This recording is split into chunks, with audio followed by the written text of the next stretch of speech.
Greetings, fellow gorehounds, and welcome back to Blood Splattered Cinema, where I put the laughter back into slaughter. And this week I'm going to talk about yet another controversial picture, a slasher film so vile, so ugly, so disgustingly sexist that it can only be brought to you by two women. Slumber Party Massacre. Close your eyes for a second, fall asleep forever. What is this, a horror movie or a Tempur-Pedic ad? Just saying. Unless, of course, they were talking about the audience. Anyway, this magnificent piece of slashploitation cinema was the direct result of one Rita Mae Brown, a prolific writer and notable second-wave feminist. She's mainly known for her novels, such as Ruby Fruit Jungle, a semi-autobiographical tale about a young lesbian discovering her own sexuality and growing up to be, well, a prolific writer and notable second-wave feminist. Yeah. Now, Rita's script was only one half of the equation that made up this movie. The other half came in the form of an editor looking to make her way into the world of feature film directing. Enter Amy Holden Jones, a young go-getter who cut her teeth by editing low-budget exploitation films for the shaman of schlock himself, Roger motherfucking Corman. For those of you not in the know, Mr. Corman was the man who single-handedly jump-started the careers of Martin Scorsese, Francis Ford Coppola, James Cameron, and Joe Dante. So before y'all jump on your snobby high horses, show some fucking respect. Anywho, before Amy could start directing, she first had to convince Mr. Corman she was capable of handling a full production. So she got a hold of Rita's script, then titled Don't Open the Door, and filmed the first 15 minutes. Roger, thoroughly impressed with what he saw, told Amy to finish the flick and that she definitely had a future in the picture business. And that, of course, brings us to this week's film. So, my fellow gorehounds, grab yourself a drill and start a stroking. Cause this week's phallic-filled feature is none other than the infamous cult classic, Slumber Party Massacre.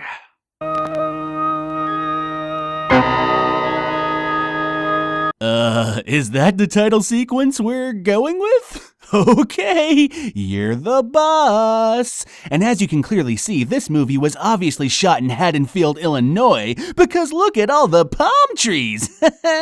Just kidding, this flick was actually shot in Southern California. Just like, wait, what? You mean you weren't shot here either, Halloween? Holy fuck, what the shit is that? I'm sitting here like, hey, Halloween, we cool, right? Let's play some frisbee. Then I turn around and bam, you get me right in the pooper. Not cool, bro.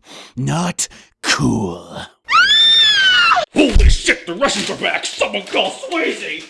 Oh, it was just the radio. It's okay. I'm okay. Motherfucking movie get me with a motherfucking jump scare and we're not even 2 goddamn minutes in yet. Mother of fucks, who does that? Anyway, this lovely damsel here is Trish, a high school student who's about to discover her family's leaving for the weekend, which of course means it's party time, right? But man, oh man, her closet sure is happy about something. Hey, you, why you smiling? You think something's funny? You think this shit is funny, you yellow ass, smiley ass fuckface? I'll fucking cut you! Oh, wait, no, I get it. He really likes tennis. Mr. Contant will be home all weekend and he'll look in on you. I don't know about that, Miss Mom Person. I don't think you want to leave Mr. Contant here with anybody. He's practically got "I'm gonna fuck your daughter" written right on his forehead. See? Right there. Police are still searching for escaped murderer Russ Thorne. Thorne was convicted of the brutal slaying of 5 people in Venice, California in 1969. Yeah, that's totally not going to be important later, so fuck that expositional bullshit. It's time for school. Oh no, 1980s, what are you doing? I mean, I'm down with the long hair, hot pink, and miniskirts, but this is just unacceptable. Seriously, these two look like they just walked off the set of Growing Pains, and not The Seasons with Leo DiCaprio. Someone get this kid an Emmy! So Douchey McGee and Douchey Magoo start off the day, as all high school students do, by hitting on the telephone repair woman. What? You trying to tell me that's not something they do? Who are you to tell me what they do, ya youthists? This piece of social justice outrage has been brought to you by Tumblr, where humor goes to die. Holy shit, the Maytag repairman is fucking pissed. You know, after all these years, it's still a thrill to see the inside of these beauties. Working on a Maytag, working on a Maytag. By the way, apparently telephone vans are soundproof. Who knew? All right, girls, it's late. Now stick to your zones. Try to keep open. Diane, don't hog the ball. Hear that, ladies? Don't hog the ball. Share it with your friends. So after a hard game of basketball, Diane here gets mighty jealous of the new girl Valerie because, well, she's kind of a hottie. And something about her being better at basketball than them, but mostly the hottie part. Hey, it's her problem she transferred here, not mine. Diane, you're a snob. No, I'm pretty sure the word you were looking for was bitch. Anyway, despite Diane's protests, Trish invites Valerie to her slumber party, but Valerie refuses because, well, they weren't exactly inconspicuous with that whole catty conversation there. Hey ladies, it's a locker room, and guess what? Sound, it bounces. Oh, hey, a dead body. That's like one of my favorite things. Hey, guys, where are you going? The plot's right over here. Seriously, guys, you better turn around and do something, because she's not looking too hot. And there's no telling what'll happen if you leave her here all by her lonesome. She might get eaten by rats, or hobos, or even Tom Selleck's mustache. 3 men and a little lady, indeed. Remember, kids, don't stay in school. You might die. By the way, check this shit out. Emergency drill procedures. I repeat, emergency drill procedures. Seriously, guys, I've never wanted to make out with a movie so much in my whole life. Aw, shit, check out this rockin' soundtrack, yo. Man, I'm surprised I didn't call this guy the Casio Killer. Oh no, Diane's walking home all alone. That means it must be time for the driller killer to get his Michael Myers on. No man, don't do it. In part 2, she's your sister, and trust me, that'll be some egg on your face.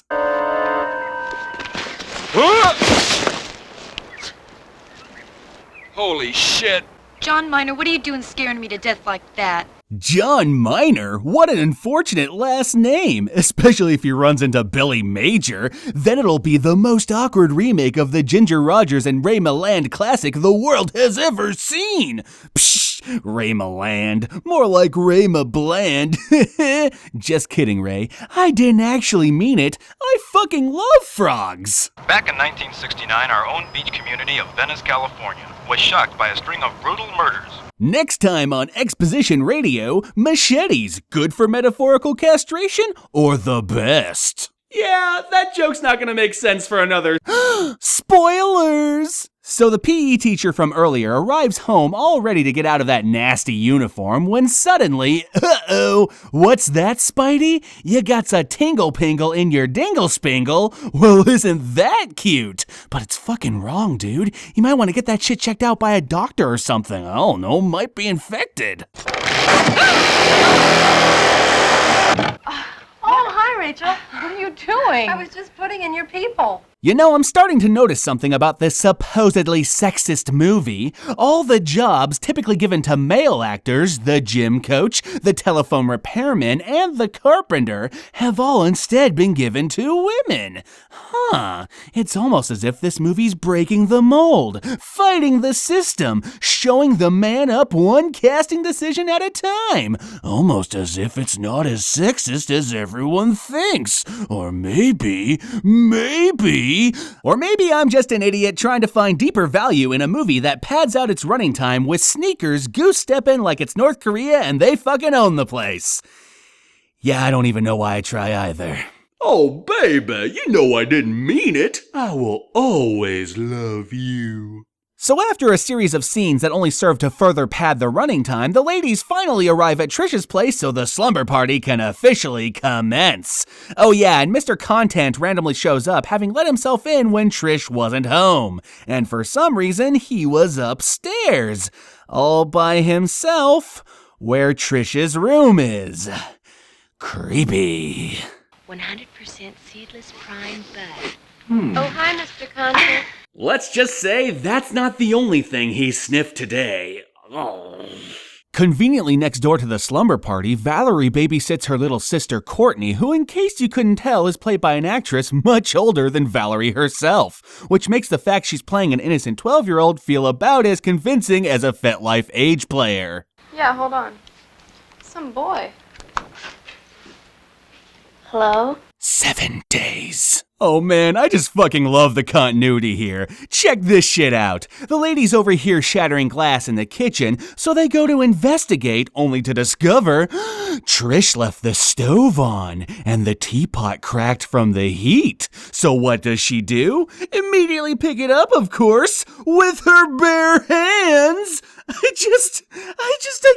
can't even. Forget about that continuity shit though, because oh yeah, it's motherfucking booby time. Just try not to think too hard about the fact that they're all supposed to be in high school and more than likely underage. And with that, I ruined the nudity in every dead teenager flick ever made.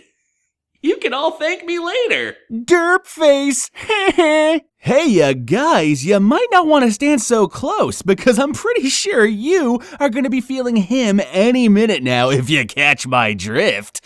Unless, of course, you're into that, in which case, gentlemen, proceed. Holy fuck, look at that Twinkie arrangement. They are so ready if Woody Harrelson stops by. And speaking of wood... Gross. Hi, Mr. Contact. Hi, Diane. I hope I didn't startle you. You on a snail hunt? Uh-huh. That makes 53 tonight. Wait, so their neighborhood's got a snail problem, and in order to combat the slimy menace, Mr. Content stalks the night, machete in tow, like motherfucking Jason Voorhees on the prowl for premarital fucking? Oh no, that's totally reasonable. Carry on, my snailicidal friend. 54.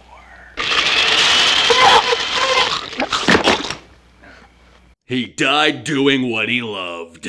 So bitch-faced Diane disobeys Trish's request to keep the party boy free by calling Mr. Minor for some late-night phone play, but unfortunately for her, that's exactly when the lights cut out. Quick, girls, assemble the Scooby Gang, it's investigation time! Hey, don't kill me, I give up. Here are the fuses. Wow, can't you guys take a joke? Ah yes, the old sneaking into her garage and cutting her power trick. Wets them panties every time. Well, I guess the no boys allowed rule's been thrown out the window now that these douches have arrived, which means it's time for Diane to invite her boyfriend over for some old-fashioned roadhead. What could possibly go wrong? Damn it, dude, no one likes a 1 minute, man. This is why you jerk it the night before. That way you can last longer. Wait, are they implying that the drill is his penis? Well, that would mean, holy shit, this movie has fucking subtext. Slumber Party Massacre, the sexist exploitation film, has subtext. What? I've been looking at this all wrong. This isn't just any old slasher movie. This is a slasher movie about objectification. I mean, think about it. Really think about it. This movie's been a series of scenes in which these ladies are either watched by, hit on by, or assaulted in a sexual manner by the men. You got the opening with the driller killer spying on Trish. You got the boys in gym class. You got John Minor after school and the peeping toms during the slumber party. In fact, even this scene in the beginning of the movie in which the camera lingers over their naked bodies ever so slowly is directly paralleled by the tomboys' voyeurism later on. And it's not exactly a stretch to say this film's main demographic was young males. I mean, it was a slasher film in the 1980s after all. Though I'll freely admit I could be full of shit on the shower scene, since the only reason it's even in the movie is because Corman mandated it for marketing purposes, because, sex sells, but I'm pretty sure about the rest. This movie isn't sexist, it's critical of sexism. In fact, it's critical in the way only a horror movie can, by pointing its finger directly at the audience itself, which, is what makes horror so fucking great. It can do that and get away with it. But enough of that analytical jargon. The real question is, how the fuck do the girls next door hear Diane's murder but the girls inside don't? That makes no sense. Slumber Party Massacre? It's almost as if you're just a dumb exploitation film. Ooh, look, the pizza's arrived. That's a sign this movie's cheese levels are about to go through the roof. Damn it, Trish, hang up the phone and pay the man already. It's pizza. I'm pretty sure your gym coach, who you've inexplicably called for some reason, will forgive you later. What's the damage? 6 so far. $6? Man, I fucking love the 80s. Uh-oh, he must have had the anchovies. Oh no, you never should have those. They bad. By the by, the pizza man is played by Aaron, the film's production manager. No real joke there, just a fun fact. A derp face! Quick, Jeff, run to the garage. It's the safest possible place you could go. I mean, who fucking cares about the police station or the hospital? No, it's the fucking garage. That's the place to be.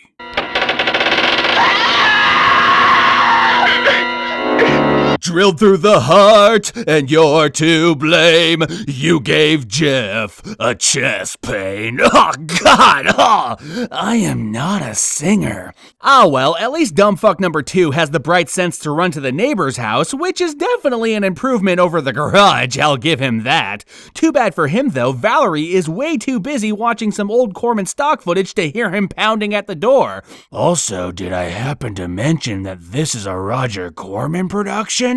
No.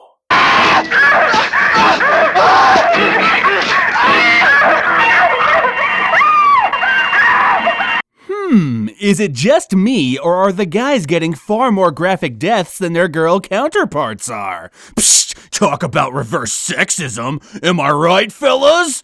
I'm wrong. 1,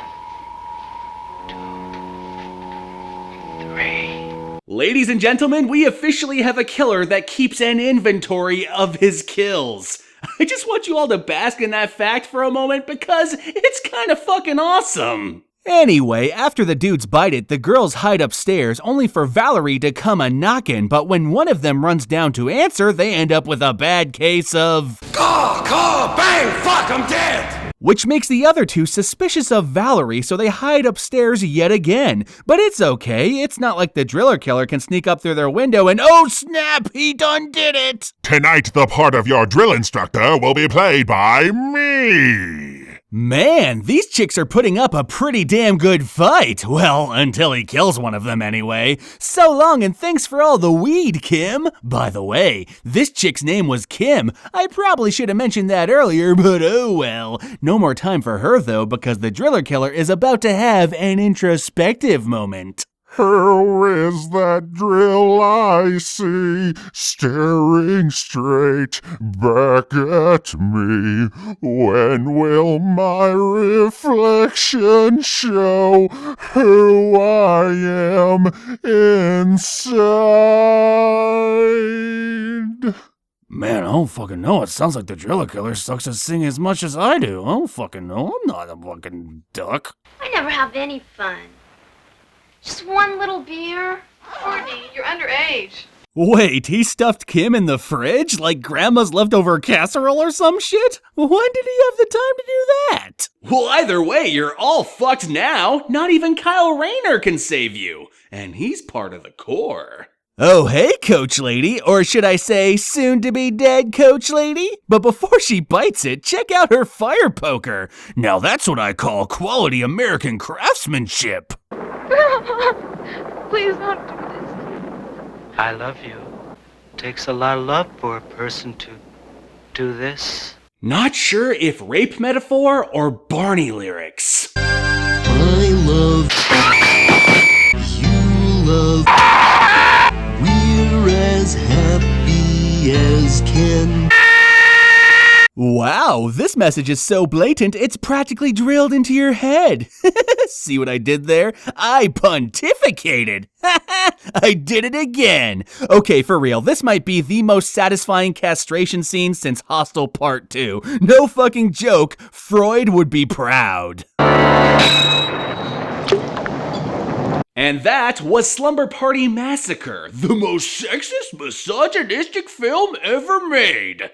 Obviously. Truth be told, this film was heavily rewritten by the director before shooting began, turning what was originally a parody of slasher films into a more conventional one, yet still keeping many of the thematic elements and a lot of the humor. The result is hands down one of the funnest slasher films to come out of the 80s, and it definitely did not deserve the vitriolic response it got. This film isn't sexist, not by my estimation. In fact, I'd argue it's very pro-woman, right down to the fact that unlike most slashers, there isn't just one survivor girl, there's a bunch, and they all have to put aside their differences to slay the mighty rape dragon together. That's straight up sisterhood, yo. I mean, yeah, at the end of the day, it's still a sexualized exploitation film. A slasher film that's both sexy and exploitative?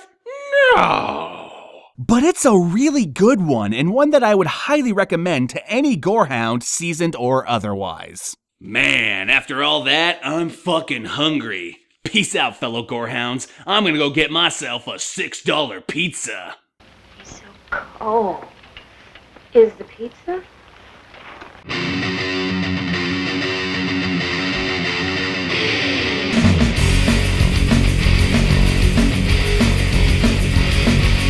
Girls running around having tons of fun. Tell me summer party going all night long. Say yeah, yeah, we're alright. Cooking sexy, having a blast. The nitty bitty things to show off the rest. Say yeah, we're gonna crash the party, gonna take them all. Gonna crash the party, kill and rape them all night long. Well, that's right. 'Cause I'm a killer, I'm just rockin' all night. Gonna make these witches die of fright, that's right. It's a slumber party massacre. Blood and guns shooting everywhere. Come on, girls, let's have some fun. Where the fuck you going? I ain't done. Say yeah, slumber party massacre. Say yeah, slumber party massacre.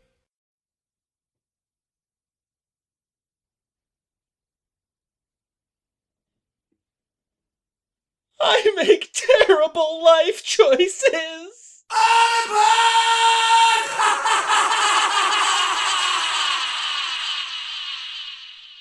Hey fellow gorehounds, thank you so much for putting up with my long absence. I know it has been a while since I put out an episode, so hopefully this one was worth the wait. If it isn't, then hopefully the next one will be worth the wait, though you probably won't have to wait too long for that one. Hint, hint, Slumber Party Massacre 2. Oh yeah! And as per usual, be sure to like, comment, subscribe, and show your friends if you liked it, because word of mouth is really how we get these things to the people, you know? Hey. That's just how YouTube works. And one last thing, be sure to check out my website, www.bloodsplatteredcinema.com, because there are episodes there that for one reason or another I either had to take down from YouTube, or got taken down by YouTube, or just couldn't be uploaded to YouTube to begin with. So, I mean, hey, there's more cinema out there that you might not have seen yet, so hey, check it out. And if you like it, fucking cool, awesome. Anyway, peace out, fellow gorehounds, and I'll see you next time around with Slumber Party Massacre 2. Oh man, that one's gonna be interesting.